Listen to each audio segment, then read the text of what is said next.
Assalamualaikum warahmatullahi wabarakatuh. Kami dari kelompok 1 akan menjelaskan tentang evaluasi dalam operasi rumah sakit. Yang pertama akan dibacakan oleh Mutiara. Pendahuluan, rumah sakit merupakan organisasi layanan kesehatan yang kompleks karena melibatkan beragam sumber daya agar pelayanan berjalan efektif, efisien, aman, dan bermutu. Dibutuhkan manajemen operasi yang baik. Evaluasi dan pengendalian berperan penting untuk memastikan kepatuhan terhadap standar, mendeteksi penyimpangan, serta menjadi dasar peningkatan mutu berkelanjutan demi keselamatan pasien, kepuasan masyarakat, dan kepercayaan publik.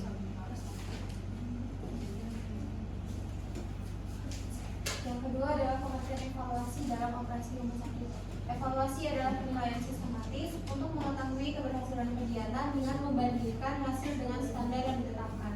Dalam operasi rumah sakit, evaluasi menilai yang pertama kinerja pelayanan, apakah cepat, tepat, aman, dan sesuai standar. Yang kedua efektivitas sumber daya, tenaga, alat, obat, fasilitas yang digunakan apakah optimal. Yang ketiga kualitas medis dan perawatan, ketepatan tindakan dan kepatuhan staf terhadap SOP. Yang keempat efisiensi biaya, pengeluaran sesuai kebutuhan dan tidak boros. Yang keempat kepuasan pasien, apakah pengalaman dan kenyamanan pasien dalam menerima layanan. Kemudian pengertian pengendalian dan kontrol dalam operasi rumah sakit yaitu adalah proses manajerial untuk memastikan seluruh aktivitas berjalan sesuai rencana selama itu pantauan, pelaporan kinerja, perbandingan dan standar dan tindakan koreksi bila ada penyimpangan. Dalam operasi rumah sakit, pengendalian mencakup yaitu pertama pelayanan medis, memastikan tindakan sesuai SOP, aman dan bermutu. Yang kedua anggaran, penggunaan dana tepat sasaran dan tidak boros. Kemudian obat dan akses, alkes, ketersediaan, penggunaan dan penyimpanan terkontrol. Kemudian tenaga kerja, jumlah, kompetensi dan kinerja sesuai dengan kebutuhan. Yang terakhir yaitu sistem informasi, data yang akurat, aman dan alur informasi yang berjalan dengan lancar. Hubungan evaluasi dan pengendalian dalam operasi rumah sakit. Yang pertama ada evaluasi, yaitu menilai kondisi nyata, kesesuaian dengan standar, dan menemukan penyimpangan. Yang kedua hasil evaluasi menjadi dasar tindakan pengendalian. Yang ketiga pengendalian, yaitu melakukan koreksi, penegakan SOP, penyesuaian sumber daya, atau pelatihan. Yang keempat, tanpa evaluasi, masalah tidak terdeteksi. Yang terakhir, tanpa pengendalian, temuan tidak menghasilkan perbaikan. Keduanya membentuk siklus berkelanjutan untuk meningkatkan mutu, keselamatan pasien, dan efisiensi operasional. Tujuan evaluasi dan pengendalian dalam operasi rumah sakit. Yang pertama yaitu menjamin mutu pelayanan kesehatan. Yang kedua yaitu menjaga keselamatan pasien dan tenaga kesehatan. Ketiga, mengendalikan biaya operasional rumah sakit. Yang keempat, menilai kinerja tenaga medis dan non medis. Yang kelima, mengidentifikasi masalah sejak dini. Yang keenam, meningkatkan kepuasan pasien dan keluarga. 7, menjadi dasar dan pengambilan keputusan manajerial. Yang kedelapan, mendukung peningkatan mutu berkelanjutan. 9, meningkatkan kepercayaan masyarakat. Prinsip-prinsip evaluasi dan pengendalian dalam rumah sakit. Yang pertama, objektivitas berdasarkan data valid dan fakta. Yang kedua, sistematis, dilakukan terencana dengan langkah jelas. Yang ketiga, berkesinambungan, terus dilakukan untuk perbaikan berkelanjutan. Yang keempat, transparansi, hasil dapat diakses pihak terkait. Yang kelima, akuntabilitas, proses dan hasil dapat dipertanggungjawabkan. Yang keenam, fokus mutu dan keselamatan pasien, mengutamakan peningkatan mutu layanan dan perlindungan pasien.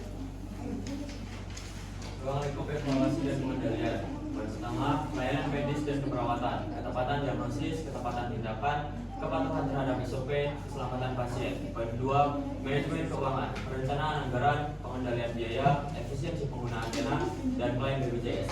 Poin ketiga, sarana dan prasarana, kelayakan alat kesehatan, keamanan gedung, kebersihan, dan kenyamanan ruangan. Poin keempat, sumber daya manusia atau SDM, kinerja, disiplin kerja, kompetensi, pelatihan, dan kesejahteraan pegawai. Poin kelima, sistem informasi rumah sakit, yaitu keakuratan data, keamanan informasi, dan integrasi antar unit. Selanjutnya, tahapan proses evaluasi. Yang pertama, penetapan standar kinerja, menentukan standar atau target yang harus dicapai, misalnya standar pelayanan, standar tepat waktu, standar kebersihan, dan lain sebagainya. Yang kedua, pengumpulan data kinerja. Mengambil data nyata di lapangan seperti hasil observasi, laporan kerja, survei kepuasan, atau pencatatan medis. Yang selanjutnya, pengukuran hasil kerja. Menilai data yang sudah dikumpulkan untuk melihat bagaimana kinerja yang sebenarnya. Yang selanjutnya, perbandingan hasil dengan standar. Membandingkan hasil kerja dengan standar yang sudah ditetapkan sebelumnya. Yang selanjutnya, analisis penyebab penyimpangan. Jika ada ketidaksesuaian dengan standar, dicari penyebabnya, misalnya kurang SDM, alat rusak, prosedur tidak diikuti, dan lain sebagainya. Yang terakhir, penyusunan rekomendasi perbaikan. Memberikan saran atau tindakan yang perlu dilakukan agar masalah dapat diperbaiki. Selanjutnya, tahapan proses pengendalian. Menetapkan standar operasional yang menentukan SOP standar operasional prosedur sebagai pedoman kerja. Selanjutnya, pemantauan pelaksanaan kegiatan, mengawasi apakah kegiatan berjalan sesuai SOP atau tidak. Dan selanjutnya, penilaian hasil pelaksana, menilai hasil atau output dari kegiatan yang sudah dikerjakan. Yang selanjutnya, tindakan korektif, melakukan perbaikan jika ditemukan kesalahan atau penyimpangan. Yang selanjutnya, evaluasi ulang hasil perbaikan, mengecek kembali apakah perbaikan sudah efektif atau belum.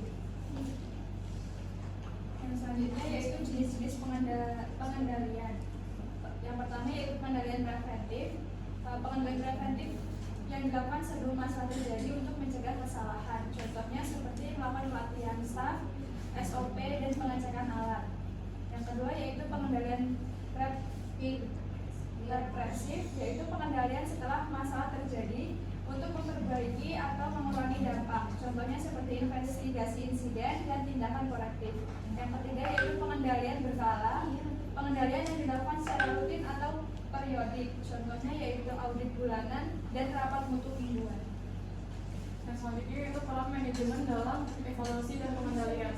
Yang pertama yaitu memastikan proses pelayanan berjalan aman, efisien, dan sesuai standar. Selanjutnya yaitu memantau kinerja unit, mengumpulkan dan menganalisis data, menetapkan kebijakan dan SOP sebagai pedoman kerja, melakukan tindakan perbaikan bila ditemukan masalah, yaitu alur layanan, penambahan tenaga, dan koordinasi. Selanjutnya menjaga keberlanjutan pengendalian melalui audit, pelaporan insiden, dan monitoring indikator mutu. Yang terakhir yaitu keberhasilan evaluasi dan pengendalian bergantung pada komitmen pimpinan rumah sakit. Selanjutnya, hambatan evaluasi dan pengendalian dalam operasi rumah sakit. Dalam pelaksanaan evaluasi dan pengendalian di rumah sakit sering muncul beberapa hambatan yang menyebabkan kegiatan tidak berjalan optimal. Salah satu hambatan utama adalah kurangnya komitmen tenaga kesehatan terhadap standar dan prosedur yang sudah ditetapkan. Ketidakkonsistenan dalam mengikuti SOP membuat proses evaluasi tidak dapat memberikan hasil yang akurat.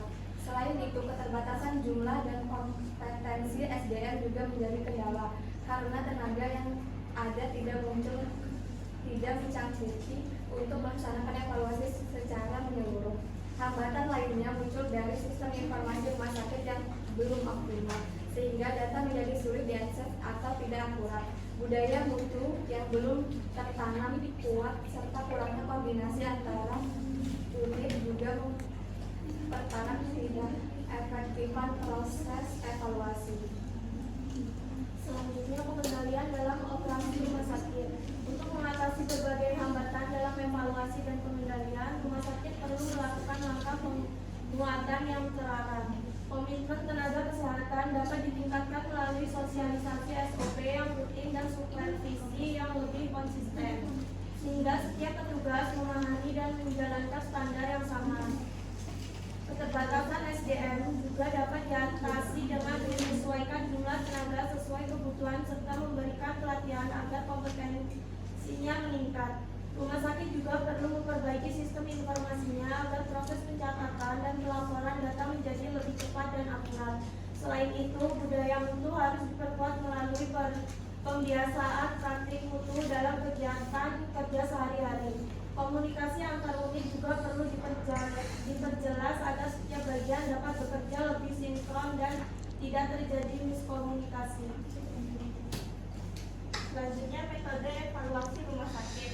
Evaluasi di rumah sakit dilakukan menggunakan berbagai metode yang tujuan mengetahui sejauh Audit internal digunakan untuk menilai kepatuhan terhadap SOP.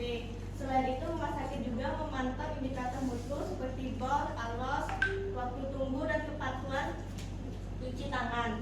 Sebagai gambaran kualitas layanan, survei kepuasan pasien dan karyawan dilakukan untuk mengetahui persepsi mereka terhadap layanan yang diberikan.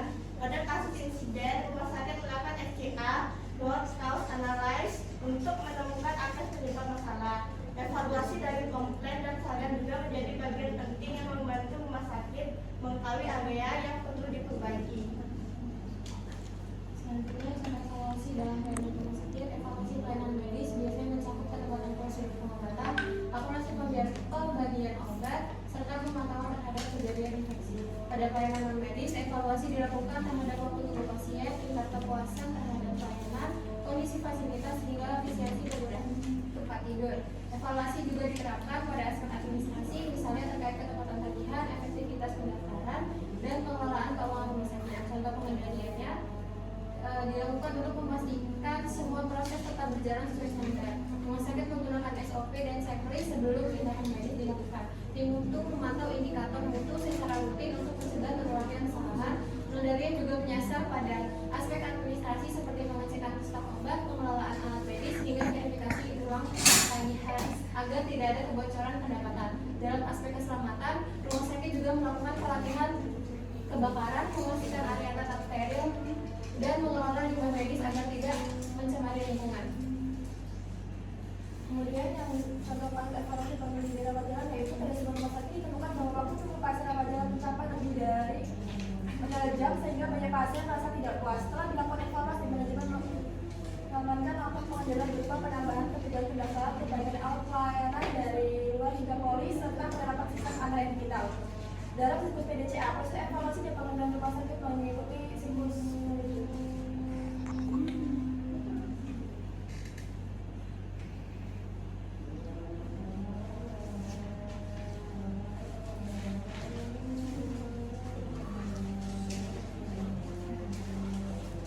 digunakan untuk menyusun rencana mutu dan menetapkan SOP. Tahap DO merupakan pelaksanaan kegiatan sesuai rencana. Pada tahap C dilakukan monitoring, audit, dan evaluasi untuk menilai kesesuaian antara rencana dan pelaksanaan.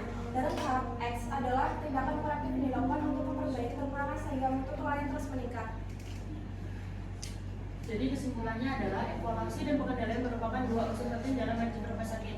Evaluasi membantu melihat sejauh mana pelayanan berjalan sesuai standar, sedangkan pengendalian memastikan semua proses tetap berada di jalurnya.